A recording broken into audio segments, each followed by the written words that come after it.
Bienvenidos una semana más a Las edades del totalitarismo con Ricardo López Jotti. ¿Qué tal, Ricardo? Hola, muy buenos días, ¿cómo estás? Hoy nos vamos a referir al pogrom de Kielce, un pueblo en Polonia, ocurrido el 4 de julio de 1946. Pongo énfasis en la fecha, 1946, porque estamos hablando después de la Segunda Guerra Mundial, después de la Shoah, y cuando ya se conocía lo que habían sido los campos de exterminio del nazismo en suelo polaco.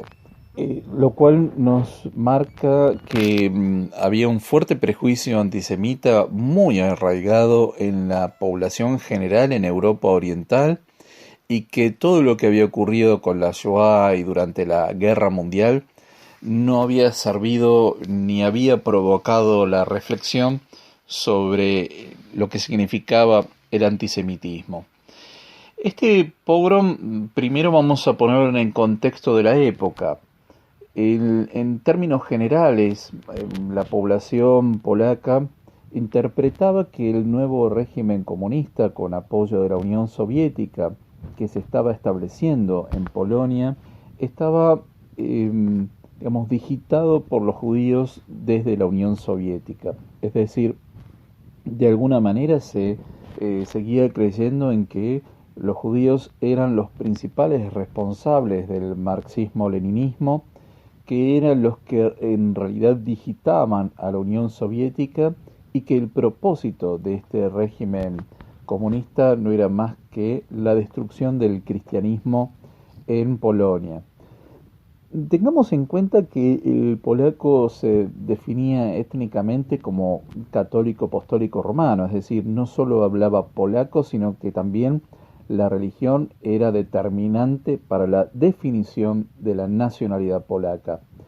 De modo que, de hecho, los judíos en los censos generales que se habían celebrado en Polonia en el periodo entre guerras, a los judíos se los identificaba como una nacionalidad. Es decir, no era un ciudadano polaco, sino que era de nacionalidad judía, como ocurría en otros países de Europa Oriental. Entonces, por un lado, se identificaba a los judíos como los principales responsables del régimen comunista que se estaba desplegando en Polonia, aún no en su totalidad, porque era un periodo intermedio en el cual el Partido Comunista tenía un rol predominante en la coalición de gobierno, pero que todavía había cierto margen de libertad. Y por otro lado, vamos a ver que había sí algunas figuras en el Partido Comunista de orígenes judíos. Por ejemplo, vamos a mencionar a tres: el ministro de Industria, Hilary Mintz, el subsecretario de Asuntos Exteriores, Jakub Berman, el vicepresidente del Parlamento, Roman Zambrowski, que eran miembros del Politburó, eran miembros del Comité Central del partido, pero que cuando uno observa la composición del Partido Comunista, se va a encontrar que ni remotamente eran la mayoría. Eran cargos importantes, sí, pero que además estas personas ya no se sentían judías especialmente, ¿no? Es decir, tenían orígenes, pero no se sentían como tal, no habían abandonado todas las prácticas del judaísmo.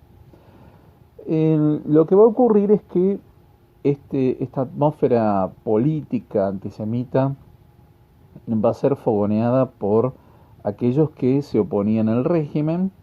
Decían que los judíos eran digamos, un cuerpo de ocupación de Polonia, que la querían descristianizar, querían destruir la identidad polaca, y que, por otro lado, nos vamos a encontrar que la población en general seguía creyendo esto.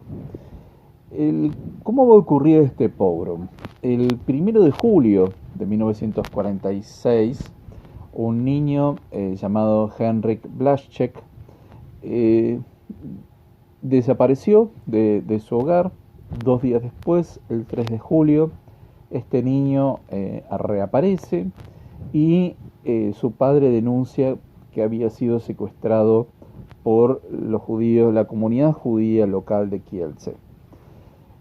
Acá vamos a ver que van a participar la policía, soldados, población en general, van a rodear el centro comunitario judío que había en el pueblo de Kielce, van a entrar, van a golpear a los judíos que estaban en ese momento en ese lugar, a golpes van a matar a 42, otros 40 van a resultar severamente heridos y como resultado de esto, apenas una semana después, se va a hacer un juicio sumarísimo el 11 de julio de 1946 y en el que van a ser ejecutados al día siguiente 9 de estas personas que habían participado.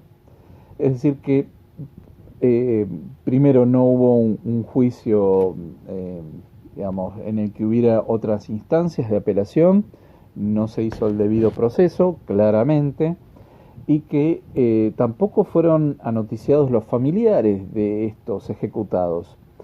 Hoy también sabemos que en ese juicio se trató de encubrir la participación de la policía y de los soldados, y que solo algunos de los participantes fueron enjuiciados de esta forma sumaria. Lo que nos llama la atención es que, por un lado, este pogrom de Kielce va a marcar lo siguiente: después de todo el horror de la Shoah, en el que murió más del 90% de la población judía de Polonia, estamos hablando de aproximadamente unos 3 millones de judíos que murieron en los guetos, en los campos de concentración, en los fusilamientos. Bueno, a pesar de eso, quedaban poco más de 100.000 sobrevivientes.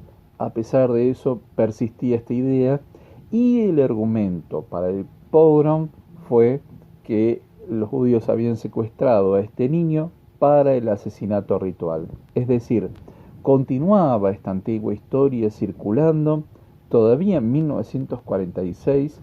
Tengamos en cuenta que esto había nacido en el occidente de Europa, en plena Edad Media, fue migrando esta historia hacia el centro de Europa, hacia el este de Europa, incluso hacia Medio Oriente, y a mediados del siglo XX seguía circulando la idea de que los judíos secuestraban niños para beber su sangre. Entonces, por un lado esto hay que tenerlo en cuenta, y lo que va a generar el pogrom de Kielce es que nada menos que 33.000 sobrevivientes judíos de Polonia van a emigrar a la tierra de Israel, porque se dan cuenta definitivamente que no había cabida para ellos en la Polonia de la posguerra. Es decir, seguía existiendo un fuerte prejuicio antisemita, aun cuando se había conocido todo el horror del nazismo, cuando se conoció lo que había sido el infierno de los campos de exterminio. Aún así se seguía culpando a los judíos de querer destruir la identidad católica de Polonia, de querer destruir a esa nación y de sojuzgarla, un poco en sintonía con lo que se creía con respecto a los protocolos de los sabios de Sion. Pues muchas gracias, Ricardo López Gotik, por traer hasta Radio Sefarad este programa, Las edades del totalitarismo. Aquí nos despedimos, no sé si quieres añadir algo más. Quiero mandar un gran saludo y, como siempre, muchas gracias a toda la audiencia de Radio Sefarad, y espero que nos podamos volver a encontrar la semana próxima con otro capítulo de Las edades del totalitarismo. Muchas gracias.